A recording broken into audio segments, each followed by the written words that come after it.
जय हिंद साथियों, वंदे मातरम साथियों। आज हमारे साथ पहले मध्य प्रदेश और फिर छत्तीसगढ़ के जाने माने आदिवासी नेता डॉक्टर प्रेम साय सिंह उपस्थित हैं चर्चा के लिए।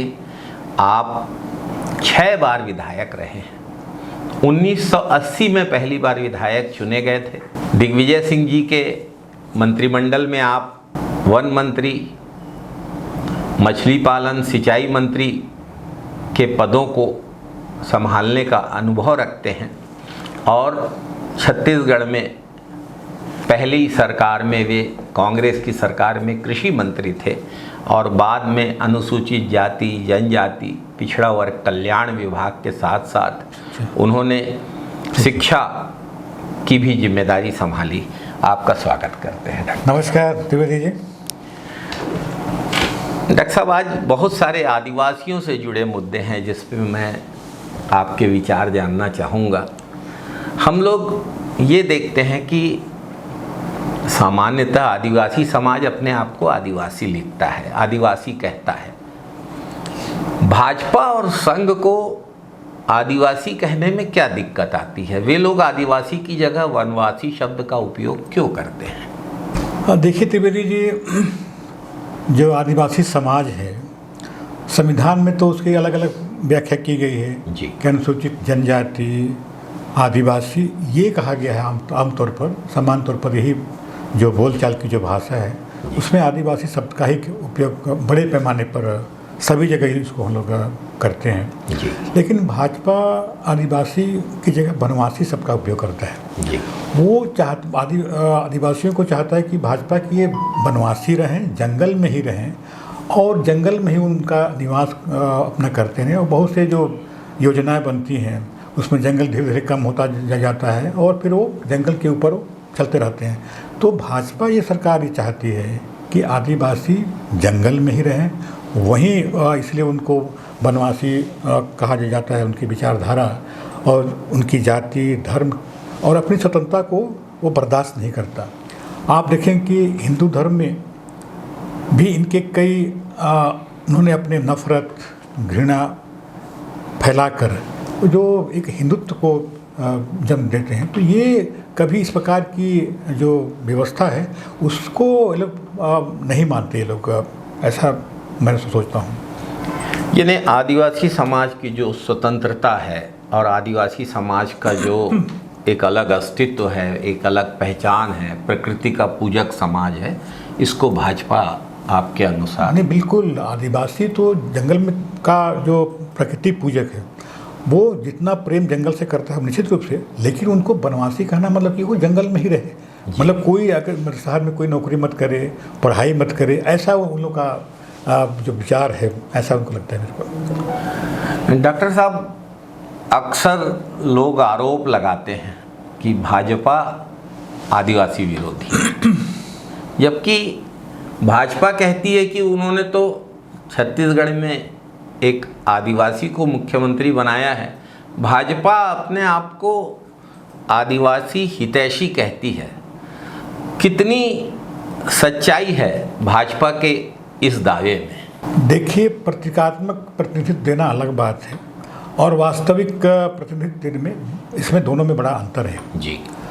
आप कहते हैं कि अपने आदिवासी मुख्यमंत्री बनाए हैं, लेकिन आपने उन्हें मेकिंग पावर, डिसीजन पावर नहीं दिया है। ये तो रिमोट कंट्रोल से दिल्ली से चलते हैं, जो वहाँ का आदेश आता है वो उनका करते हैं। अभी विश्व आदिवासी दिवस को ही देखिए। विश्व आदिवासी दिवस हमारे लिए बड़ा गौरव की बात है। हम लोग जब यहाँ पर बीजेपी की जब सरकार थी तो विश्व आदिवासी दिवस पर छुट्टी हो, इसके लिए लगातार आदिवासी समाज मांग करता रहा, लेकिन भारतीय जनता पार्टी की सरकार इन्हें नहीं सोचा। ये हमारे लिए गौरव की बात है कि जब हम सरकार में समय आए तो उसके लिए हमने छुट्टी घोषित की और समाज के लिए एक बड़ा गौरव का दिन हम इसको मनाते हैं जी।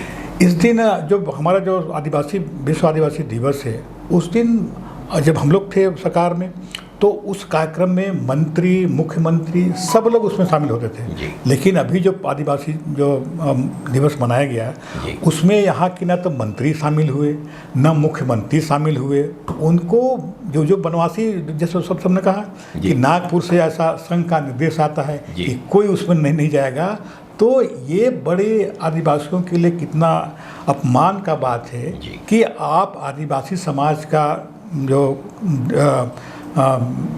दिवस, आदिवासी दिवस है, उसमें न यहाँ का मुख्यमंत्री जाता है, न यहाँ का मंत्री जाता है। अगर उनका कार्यक्रम बना था, लेकिन जैसे ही वहाँ से निर्देश आता जी। है, वो कार्यक्रम को जाने से वहाँ पे रोक देते हैं उसको। जी एक आदिवासी मुख्यमंत्री अपने समाज के कार्यक्रम में अगर शामिल नहीं हुआ, जी तो अगर नहीं होगा जी। तो कैसा उसका गौरव बढ़ेगा। जी। ये आप इसको देख सकते हैं इसको। मतलब ये आदिवासी समाज का सम्मान करने का दावा कर रहे हैं, लेकिन आदिवासी मुख्यमंत्री और मंत्री को समाज के कार्यक्रम में शामिल होने से, आदिवासी दिवस के कार्यक्रम नहीं, में। ये केवल दावा, केवल दिखावा कर रहे हैं जी। ये उनका केवल ढकोसला है कि हम आदिवासी के समाज के साथ हैं, जी। लेकिन एक्चुअल में अगर आप देख रहे हैं तो आदिवासी का समाज बिल्कुल नहीं है, और आदिवासियों को जितना वो शोषण करते हैं उतना कोई नहीं करता है। हमारे छत्तीसगढ़ की वर्तमान भाजपा सरकार के मुख्यमंत्री और प्रदेश के कद्दावर नेता, वर्तमान में मंत्री, दोनों सरगुजा संभाग से आते हैं, और इन्हीं की सरकार में आदिवासी समाज को जंगल से बेदखल किया गया, प्रताड़ित किया गया।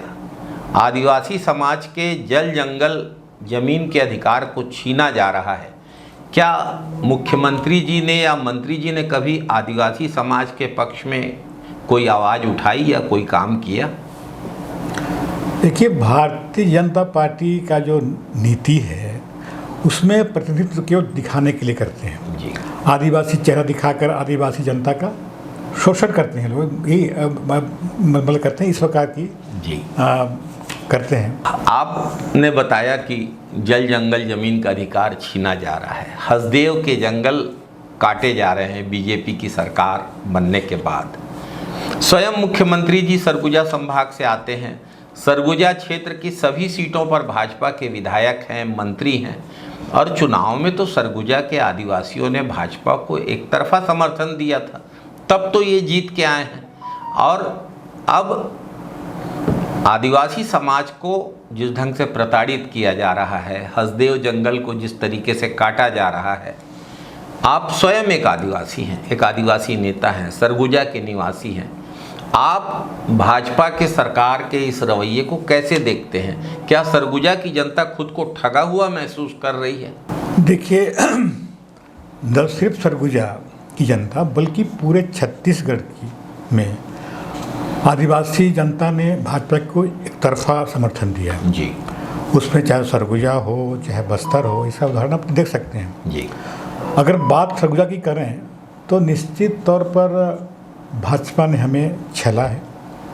सरगुजा और बस्तर की जनता ने के वोट से इनकी सरकारें बनी, और इन लोगों ने सरगुजा और बस्तर की जनता का शोषण शुरू कर दिया है। सरकार बनते ही शुरू कर दिया है। लेकिन सबसे बड़े दुख की बात तो ये है कि भाजपा शासन में हमारे समाज के लोग जो आदिवासी भी हैं और सरगुजा क्षेत्र से भी आते हैं, वो पूरी तरह से न कोई बोल पा रहे हैं, न कुछ कर पा रहे हैं, और शांत बैठे हुए हैं। मैं प्रतीकात्मक प्रतिनिधित्व की बात इसलिए कर रहा हूँ, उन्होंने आदिवासी समाज को छलने के लिए एक आदिवासी समाज के व्यक्ति को मुख्यमंत्री बनाया। ठीक है, उनका स्वागत, लेकिन प्रदेश के मुखिया को इतना असहाय कर दिया है कि वो अपने जंगल, जल, जमीन की रक्षा के लिए एक शब्द न दिल्ली में उठा पाते हैं और न रायपुर में उठा पाते हैं। ये हमने देखा है। डॉक्टर साहब, आपने बहुत बड़ी बात कही कि जल जंगल जमीन के अधिकार छीने जा रहे हैं और सत्ता में बैठे लोग खामोश हैं। ये भी देखने को मिला कि जंगल कटाई का विरोध कर रहे लोगों को प्रताड़ित किया गया, कुछ लोगों को जेल में डाला गया, गांव को चारों तरफ से पुलिस से घेर के कटाई कराई गई, आदिवासियों को गांव में बंद कर दिया गया। आज सरगुजा में आदिवासियों की, आम नागरिक की क्या स्थिति है? देखिए, रायपुर को दिल्ली से आदेश आया कि उनके एक मित्र को जंगल सौंपना है, और जैसे ही सरकार बनी तत्काल वहाँ पर काम शुरू हो गया जी। कि छत्तीसगढ़ को लूटना है। यहाँ सत्ता में बैठे लोगों के पास मना करने का अधिकार नहीं है। यही फर्क है भाजपा और अन्य राजनीतिक दलों में।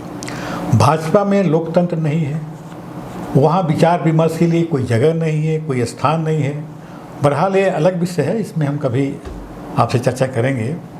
लेकिन जंगल की कटाई जब शुरू हुई, गांव के लोगों ने उसका विरोध किया, भाजपा सरकार ने विरोध के स्वर को दबाना शुरू कर दिया। पुलिस की देख रेख में जंगल की कटाई शुरू हुई और रात में शुरू हुई, जबकि आमतौर पर रात में जंगल में कटाई नहीं होती, लेकिन रात में शुरू हुई। समाज के कुछ लोगों को बंदी भी बनाया गया। जब ये हड़ताल 300 दिन तक चला, उस बीच में मैं भी वहाँ पर मुझे जाने का मौका, लोगों से मैं बात की वहाँ तो लोगों को जो वहाँ बैठकें होती है वहाँ पे, तो वहाँ पे लोग पकड़ के ले आते हैं वहाँ पे, और लोगों को प्रताड़ित करते हैं वहाँ पर, प्रताड़ित करते हैं, और जंगल की वहाँ पर। तो जो जंगल, जो विविधता उस क्षेत्र में, हमारे हरदो एरिया में जो विविधताएं हैं, वहाँ की जो नैसर्गिक जो संसाधन है, उसको तो पूरे समाप्त कर दिया जा रहा है। और अगर वो पूरी कट जाएगा तो हरदो पूरा सूख जाएगा, और जो छत्तीसगढ़ के अन्य हिस्सों में जांजगीर चांपा में जब पानी आता है वहाँ पे, वो बिल्कुल बंद हो जाएगा। तो ये स्थिति है। समस्या ये है कि हमारे माननीय मुख्यमंत्री जी, प्रधानमंत्री के और उनके लिए जंगल कट रहा है।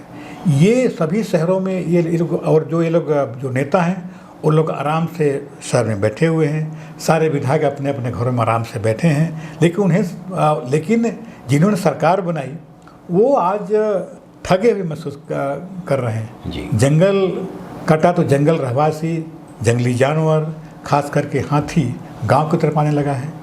अब ऐसी रोजाना खबरें आती हैं कि हाथी का दल ने गांव में उत्पात मचाया।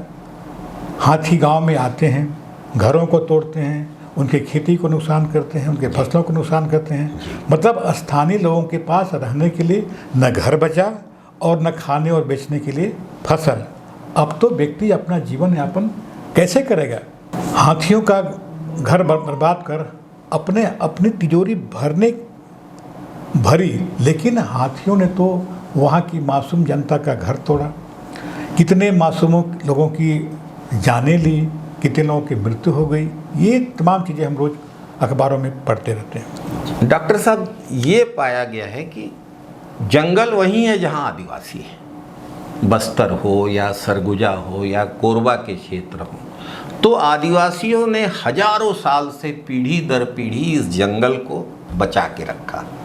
तो जो लोग इस जंगल को काट के नीचे का बहुमूल्य खनिज निकालना चाहते हैं, कोयला निकालना चाहते हैं, लिथियम निकालना चाहते हैं, वे लोग आदिवासियों के हित के खिलाफ काम कर रहे हैं या आदिवासियों के हितों के लिए काम कर रहे हैं? नहीं, देखिए, जंगल और आदिवासी, आपने ठीक कहा कि जहाँ जहाँ जंगल है वहीं आदिवासी हैं, और जहाँ जहाँ आदिवासी वहीं जंगल है। क्योंकि जंगल, आदिवासी प्रकृति का पुजारी है और जंगल का रक्षक भी है।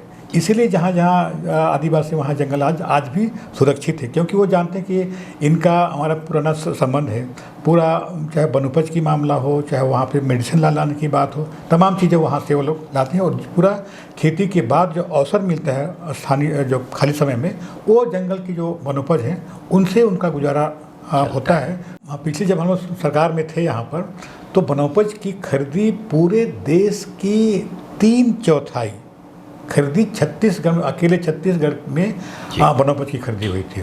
लेकिन जिनकी निगाहें जंगल पे हैं, जिनकी जंगल की जो नीचे जो खदान है, वो उन पे उनकी निगाहें हैं। उनका सोच है कि हम जंगल को काट करके वहाँ से खदान निकाल के वो तो भाग जाएंगे वहाँ पर, लेकिन वहाँ का जो आदिवासी है, वहाँ का किसान है, वो बर्बाद हो जाएगा। हमारा जो वहाँ के जो नैसर्गिक संसाधन है, वहाँ के जो जीव जंतु हैं, वहाँ का जो पर्यावरण है, जिसके लिए पर्यावरण संरक्षण उन्होंने करते हैं, वो पूरा बर्बाद हो जाएगा। ये दूरगामी जो परिणाम इसको हमको देखने को मिलेगा। डॉक्टर साहब, सरगुजा की तरह बस्तर की भी कहानी है। यहाँ के आदिवासियों ने भी भाजपा को समर्थन दिया, भाजपा के विधायक जीत के आए। चुनाव के समय प्रधानमंत्री, गृह मंत्री दोनों बस्तर आए और जनता से कहा कि नगरनार प्लांट का निजीकरण नहीं किया जाएगा। चुनाव बीत गया, परिणाम आ गए, और अब धीरे धीरे नगरनार के निजीकरण की खबरें आ रही हैं, आपका क्या सोचना है इसके बारे में? देखिए, ये जो प्रधानमंत्री आते हैं, गृह मंत्री आते हैं, बड़े बड़े बातें करते हैं, लुभावने लुभावने बातें करते हैं। जो बस्तर की चाहे सरगुजा की बात हो, बस्तर की आदिवासियों की, जो भोले भाले आदिवासी हैं, उनको बड़े बड़े सपने दिखाते हैं। लेकिन बस्तर की जनता ने अपनी ज़मीनें इस प्लांट के लिए दिया था।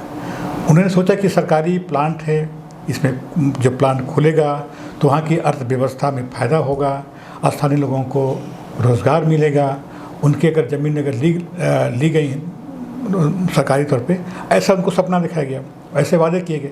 लेकिन आज वहाँ के आदिवासी अपने आप को ठगा हुआ महसूस कर रहा है। स्थानीय आदिवासी का कहना है कि हमने तो ज़मीन सरकारी प्लांट के लिए दी गई थी, लेकिन अब वो निजीकरण किया जा रहा है। तो जब निजीकरण होगा तो नौकरी तो मिलेगी नहीं, जैसे कि कई लोगों को निकाला जा रहा है। तो ये सरकार आदिवासियों के साथ, बस्तर के साथ धोखा कर रही है।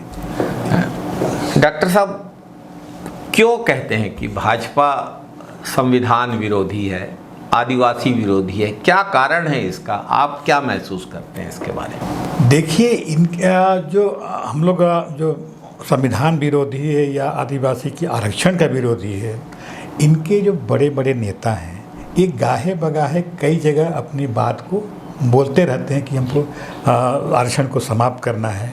और अभी जो लोकसभा के जो चुनाव हो रहे थे, उसमें आप लोग देखा कि बिल्कुल अब की बार 400 पार, किस लिए कि हमको संविधान बदलना है। तो जिन जिन नेताओं ने, बड़े बड़े नेता, बड़े बड़े एमपी ने कहा, लेकिन उसके बाद न तो संघ के द्वारा, न माननीय मुख्यमंत्री के द्वारा, न किसी बड़े नेता के द्वारा ये नहीं कहा गया, उनको रोका नहीं गया।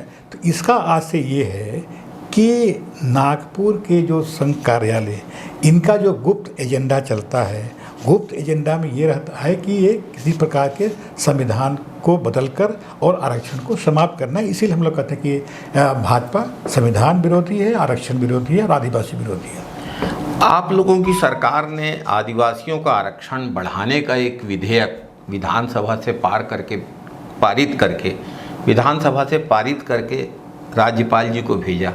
उस विधेयक पर अभी तक दस्तखत नहीं हुए हैं। क्या सोचते हैं आप इसके बारे में? ये ही इसका प्रमाण है कि भाजपा सरकार और भाजपा ये आदिवासी विरोधी है। जब यहाँ कांग्रेस की सरकार थी छत्तीसगढ़ में, हम लोगों ने आदिवासियों के लिए, अनुसूचित जनजाति के लिए, अनुसूचित जाति के लिए और पिछड़े वर्ग के लिए भी आरक्षण बढ़ाने की बात कही थी। और विधानसभा में सर्वानुमति से सब दल के लोग ने उसको पारित करके और महामहिम राज्यपाल के पास भेजा गया। राज्यपाल भी चाहते थे कि अब उसमें दस्तखत करें, लेकिन ऊपर से निर्देश आया कि इसमें दस्तखत नहीं करना है और आज तक लंबित है। ये जब हमारे यहाँ सरकार थी तो राज्यपाल के माध्यम से यहाँ पर वो अपने आप को स्थापित करने के लिए, यहाँ की जो गतिविधि हैं उसको रोकने के लिए काम करती थी। और आज तक ये वहाँ पर लटका हुआ है। जब तक उसमें गवर्नर साहब का दस्तखत नहीं होगा वो लागू नहीं होगा। हम लोग की तो पूरी मानसा ये है कि हम आरक्षण में इसमें बढ़ोतरी करें, सबको जितनी जनसंख्या है उसके अनुपात में उनकी भागीदारी मिले। ये तो हमारे कांग्रेस का सोच है। लेकिन भाजपा की सरकार की और भाजपा के लोगों की बिल्कुल उलट सोच है। ये कभी नहीं चाहते कि आरक्षण बढ़े या आदिवासियों की भला हो। यदि वो विधेयक पे दस्तखत कर देते तो वो कानून बन जाता, वापस कर देते तो आपकी विधानसभा उसको फिर से पारित कर देती और राज्यपाल के लिए बंधनकारी हो जाता कि वो फिर कानून का रूप ग्रहण करता। नहीं, तो वो तो उसमें तो प्रावधान है कि अगर उसमें सहमति नहीं है या कुछ आपको लगता है कि उसमें कुछ कमी है, वापस विधानसभा में भेज देते उसको, फिर से यहाँ से पास करें या उसको राष्ट्रपति के पास भेज देते। लेकिन न तो विधानसभा में वापस लौट आए, न राष्ट्रपति के पास, वो केवल लंबित करके वहाँ पर रखा गया है। ये इसका कोई बिल्कुल कब तक लंबित रखते हैं इसका कोई निशान है उसमें नहीं है। तो ये इसे लगता है कि जो आरक्षण के संबंध में या संविधान के संबंध में जो हम लोग बात करते हैं, उनके ये लोग घोर विरोध करते हैं इसका। ग्राम सभाओं को जो अधिकार मिलता है, ग्राम सभा यानी गांव के लोग, आदिवासी लोग ज़्यादातर, उन ग्राम सभाओं के अधिकारों के साथ बीजेपी की सरकार में किस तरह से खिलवाड़ हो रहा है? देखिए, नियम ये बना हुआ है और कि अगर किसी भी आदिवासी क्षेत्र में कोई बड़ा उद्योग लगता हो, कोई प्लांट लगता हो, तो उसके लिए ग्राम सभा की अनुमति ज़रूरी होता है। और इसलिए कि ताकि आदिवासियों के हितों के संरक्षण वहाँ पर हो सके, उनको रोजगार मिल सके, उनको अच्छा मुआवजा मिल सके। लेकिन अभी जो ग्राम सभा हो रही है वहाँ पे, वो बंदूक के नोक पे हो रही, चाहे वो हसदो की बात कर लें या अन्य जगह जहाँ जहाँ आदिवासी क्षेत्र में कोई प्लांट लग रहा है, तो बंदूक के नोक पे वहाँ पे ग्राम सभा लगाई जाती है और उसको घर आपके रजिस्टर को रोक के और गांव-गांव में उसको घुमाया जाता है। तो इस प्रकार की दहशत में ग्राम सभा करके और जो बड़े उद्योगपति हैं वो अपने पक्ष में फैसला कराते हैं। यानी ग्राम सभा के नियमों का पालन नहीं हो रहा है, फर्जी ग्राम सभाएं के द्वारा मंजूरी दी जा रही है। हसदो में तो एक और हम तो देखने को मिला कि जिस जगह की ग्राम सभा हुई ही नहीं, वहाँ भी उन्होंने कटाई शुरू कर दिया। वहाँ की ग्राम सभा नहीं हुई है, बिना ग्राम सभा का। तो ये इस प्रकार के अंधेर जो गर्दी करते हैं लोग। मतलब संविधान ने जो आदिवासी समाज को अधिकार दिए हैं उसका उल्लंघन किया जा रहा है भाजपा सरकार में। यही भाजपा का चेहरा है। पिछले 8 महीने में बीजेपी की सरकार बने 8-9 महीने हो गए, लगातार अलग अलग तरह की घटनाएं। राजधानी रायपुर, जहां स्वयं आदिवासी मुख्यमंत्री रहते हैं, वहां बस्तर से रायपुर पढ़ने आए एक आदिवासी बच्चे की पीट कर हत्या कर दी गई। इसी प्रकार की अनेक घटनाएं हैं। आपका क्या इसके बारे में कहना है या क्या सोचना है? देखिए, रायपुर की ही बात नहीं है, जहाँ जहाँ भी भाजपा की सरकार है वहाँ आदिवासी समाज सुरक्षित नहीं है। चाहे मध्य प्रदेश के बात अगर ले लें तो मध्य प्रदेश में आदिवासी व्यक्ति पर भाजपा के एक नेता पेशाब करता है और फिर वीडियो जारी करता है। गुजरात, राजस्थान ले लें, उत्तर प्रदेश ले लें, जहाँ जहाँ भाजपा की सरकार है वहाँ कमोबेश यही स्थिति है। राज्य का मुखिया जिस जगह रायपुर में बैठा हुआ है, वही रायपुर में एक बच्चे को पीट कर हत्या की जा रही है। मुख्यमंत्री के गृह जो संभाग है, आदिवासियों को जंगल से बेदखल किया जा रहा है। आदिवासी समाज हाथियों से पीड़ित है। बस्तर में फर्जी मुठभेड़ के नाम पे निर्दोष आदिवासियों की हत्या की जा रही है। रोज़ ऐसी खबरें आती हैं, लेकिन भाजपा के आदिवासी नेता, विधायक सब चुप बैठे हुए हैं, पूरे मौन धारण किए हुए हैं, कुछ बोल नहीं पा रहे हैं। पता नहीं किसका डर है। आखिर भाजपा को आदिवासी समाज से क्या परेशानी है, या भाजपा और आदिवासी समाज के संबंध को आप किस तरह से देखते हैं? देखिए, भाजपा चाहे संघ, चाहे जो भी दावे करते हों, लेकिन उनके बयान, उनके कार्यप्रणाली से ये साफ तौर पर जाहिर होता है कि ये अनुसूचित जनजाति, अनुसूचित जाति, ओबीसी, अल्पसंख्यक और जो भी इसमें इनके विचारों से अगर सहमत नहीं है तो दोयम दर्जे का उसको नागरिक मानते हैं। ये आपने देखा होगा इसको। पूर्ववर्ती सरकार जो 15 साल यहाँ भाजपा की सरकार रही है, आदिवासी क्षेत्रों में सैकड़ों स्कूल बंद कर दिए गए। फिर कांग्रेस की सरकार आई तो फिर से उसको शुरू किया। अब भाजपा की सरकार इन स्कूलों को फिर से बंद कर रही है। मतलब इसका मतलब ये है कि जो नियम बनाए गए हैं आदिवासियों के हित में, वो नियम को कोई जानकारी ना रहे। अगर आदिवासी पढ़ लिख लेंगे तो अपने अधिकार के प्रति सचेत हो जाएंगे, अपने अधिकारों के प्रति जागरूक होंगे। ये कभी नहीं चाहते कि उन क्षेत्रों में बच्चे पढ़ें और जो जागरूक हों। ये इस प्रकार की जो आती है, जो भाजपा की नज़र में जंगल और इससे बड़ी जो जंगल है और उस जंगल को किसी को अगर देना चाहते हैं तो इसमें सबसे बड़ी बात है कौन है? हमारे आदिवासी समाज। तो भाजपा ये इस बात को जानती है कि अगर आदिवासी बच्चे अगर पढ़ लेंगे, शिक्षित हो जाएंगे, जानकार हो जाएंगे, तो उनके ज़मीन, उनके जंगल को लूटना मुश्किल हो जाएगा। बस इसलिए आदिवासी समाज को शिक्षा से दूर करने का षड्यंत्र कर रहे हैं। अभी पिछले बार जो 3000 स्कूल को बंद किया गया था, अभी युक्तिवत्करण के नाम से 4000 स्कूलों को बंद करने की इनकी चल रही है। तो आज आदिवासी समाज के एक बड़े वर्ग को पेशा एक्ट, ग्राम सभा और संविधान के द्वारा जो उनको अधिकार दिए गए हैं उनकी जानकारी नहीं है। वे अगर शिक्षित हो जाएंगे, अपने अधिकार के प्रति जानकार हो जाएंगे, अपने अधिकारों को जानेंगे, और भाजपा यही नहीं चाहती कि आदिवासी समाज के लोग अपने अधिकारों के प्रति जागरूक बने और अपने अधिकारों के प्रति जाने, ताकि उनकी जो शोषण की जो प्रवृत्ति है वो उनसे निजात पा सके।